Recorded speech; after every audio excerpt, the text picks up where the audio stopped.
Morning பிரேக்ஃபாஸ்ட்டுக்கு ஆக்சுவலாக இன்றைக்கும் பேன் கேக் தான். நாங்கள் சண்டே கோயிலுக்கு போவோம்.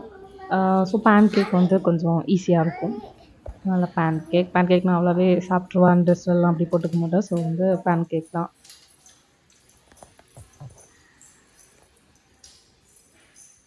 சேர்ல உட்காந்துக்கோ. சேர்ல உட்காந்துக்கோ.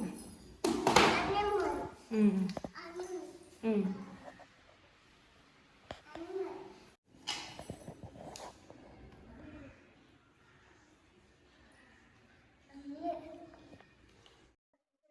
அப்புறம் இன்னைக்கு மார்னிங் ஸ்நாக் என்னென்னா ஆரஞ்ச். ஸ்டெனி பொறுத்த வரைக்கும் கொஞ்சம் ஃப்ரூட்ஸ்னால் அவ்வளோவே விரும்பி சாப்பிடுவா. ஸோ எல்லா நாளுமே ஒரு ஸ்நாக் வந்து கண்டிப்பாக ஏதாச்சும் ஒரு ஃப்ரூட் அப்படியே கொடுக்குறது.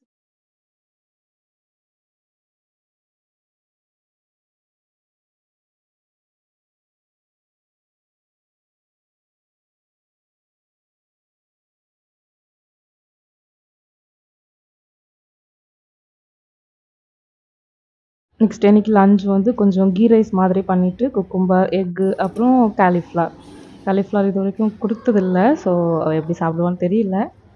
எக்ஸ்பெக்ட் பண்ண மாதிரியே சாப்பிடவும் இல்லை. அவளுக்கு கொஞ்சம் பிடிக்கல. நெக்ஸ்ட் டைம் எப்பயாச்சும் ட்ரை பண்ணி சாப்பிடவே பார்க்கணும். இல்லைன்னா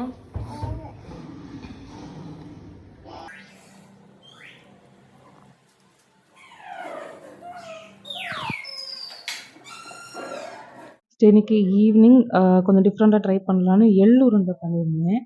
இதுவரை கொடுத்ததில்ல. இன்னைக்கு தான் ஃபஸ்ட் டைம் ட்ரை பண்ணுறேன். ஆக்சுவலாக ஸ்வீட்னாலே கொஞ்சம் விரும்பி சாப்பிடுவா. ஸோ சாப்பிடுவான்னு நினைக்கிறேன். எப்படின்ட்டு தெரியல.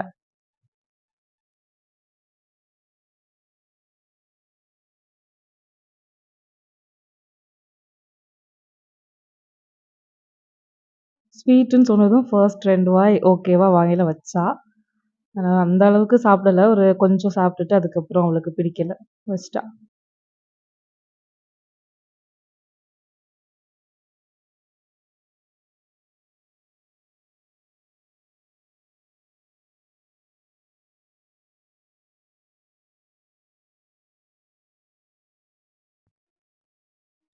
நைட் டின்னருக்கு ராகி தோசை அண்ட் சாம்பார். தோசைனாலே கொஞ்சம் விரும்பி சாப்பிடுவா. ஸோ ராகி தோசை வந்து ரொம்ப கொடுத்ததில்ல. 2, 3 டைம்ஸ் தான்.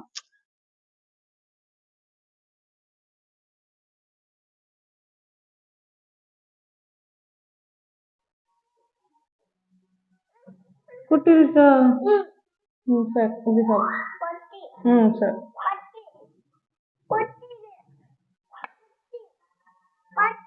மம்மி பிச்சு தரேன். ம் மம்மி பாப்பா பிச்சு தரேன். எப்படி இருக்கு? ஓகே. பாய் சொல்லு.